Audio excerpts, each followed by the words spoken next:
There's an organization called the World Economic Forum. They stand for a vision of the world called the Great Reset. What is the Great Reset?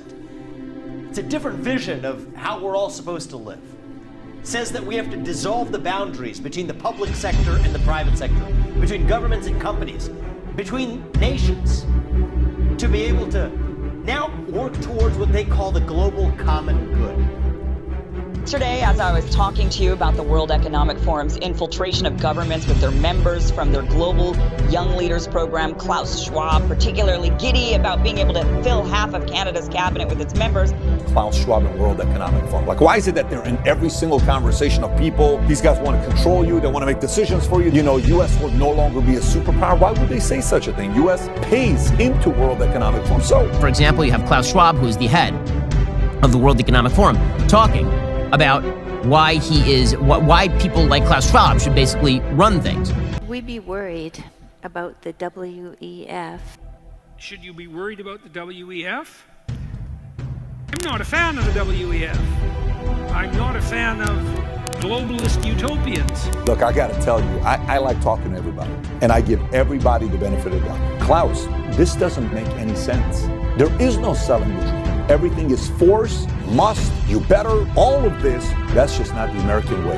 And I feel you don't like the American way because the American way allows for us to choose, free to choose. So if you're watching this saying, I don't know, man, I've heard a lot about World Economic Forum. I'm just verifying everything you're saying, Pat. This kind of stuff is adding up. It's kind of weird. Insects, cashless society, carbon tax, social credit score. Do you want to have a social credit score? Let's talk about what's going on at the G20. It's like World Economic Forum has invaded the G20. So, you know, the G20 leaders, these are people who are mostly elected, right? They are supposed to be elected. They're supposed to be elected, right, when you go to the G20. Except if you're Bill Gates and Klaus Schwab, some of these other guys. It's specifically an intergovernmental forum. Yeah. And so you are supposed to be an elected leader in order to join. So can I just ask, who the hell elected Klaus Schwab? Did you? Did anybody in our chat elect Klaus Schwab? Did anybody elect Bill Gates? So they get to go and they get to lay out policy. What you really see is the supreme leader just showed up to deliver a speech. And they basically announced the New World Order.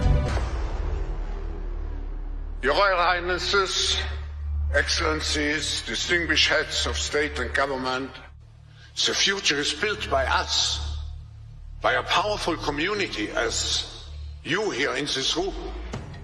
Klaus Schwab, the founder of the WEF, is particularly upfront and even proud of his ability to shape and influence world politics. We penetrate the cabinets. They will likely tend to govern a certain way. Nobody will be safe. Names like Ms. Merkel, Vladimir Putin, and so on. Other names? Jacinda Ardern, Sebastian Kurz, Mauricio Macri, Mark Zuckerberg, Jack Ma, Gavin Newsom, Stéphane Bancel, Chelsea Clinton, Leonardo DiCaprio, Sanjay Gupta, Dr. Leanna Wen, Alexander and Jonathan Soros, George Soros' sons, and several of the Rothschilds. And of course... Now who could represent such a world better than you, Prime Minister?